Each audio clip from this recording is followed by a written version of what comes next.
Well, the air is thick with denial in this chamber this morning. There's been a major political event that's happened since we last met. No one's mentioned it.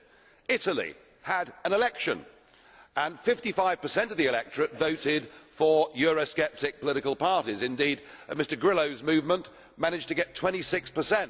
It's quite tough in European politics these days to tell who the comedians are. And what's absolutely clear is that Eurozone membership is completely incompatible with nation-state democracy. You can do what you like to take away the powers of national parliaments, but people will go on voting, and I think there's a trend developing right across Europe that Eurosceptic parties are going to get stronger and stronger. And there's complete denial about the Eurozone crisis. You'd think, listening to everybody this morning, that it's over.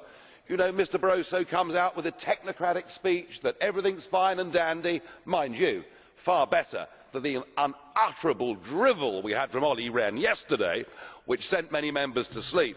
But, you know, you're not facing up to the consequences for what you've done. Mr Verhofstadt talks about a lost generation in Spain. Mr Daul talks about youngsters struggling to be fed by their families in Greece. And all of that's true, but it's being caused by the euro.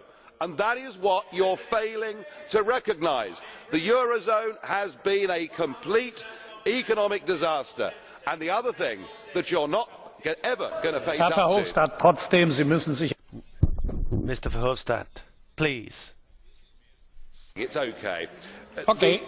The real problem that you won't face up to, though, is the state of the French economy and the fact that France is now diverging by the month with Germany. So right at the very heart of the European project and the Eurozone project, there is a disaster coming down the tracks, and I'm afraid in the end the whole thing is going to break up.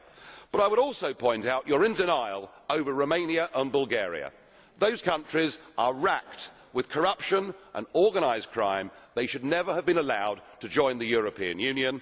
And I want to make it absolutely clear, we in UKIP do not believe it's right and fair to have total open borders from next year for unlimited numbers of people from those countries to come to Britain to work, but also, if they want, to claim benefits. And as the results in the recent Eastleigh by-election showed, the British electorate are increasingly saying that enough is enough. It's not just us. The mayor of Duisburg in Germany has now publicly said that the massive influx from Romania and Bulgaria is causing huge social problems.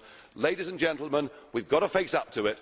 We should not be in political union with Romania and Bulgaria. Calvin has a question for you. Mr Calvin, proceed. Mr Farage, I raised the blue card because you keep making the internal politics without basing yourself on figures. And let me give you some figures. For every 2,000 British citizens, there is one Bulgarian. For a town of 100,000 people, you have 50. You call this pressure. Out of any 600 unemployed in the UK, you have one Bulgarian. You call this pressure. Bulgarian and Romanian students are spending £30 million as taxes for studies and living expenditures in Britain annually. You call this pressure. I am afraid that your domestic politics have nothing to do with the reality, and you are going to see that at the next elections. Thank you.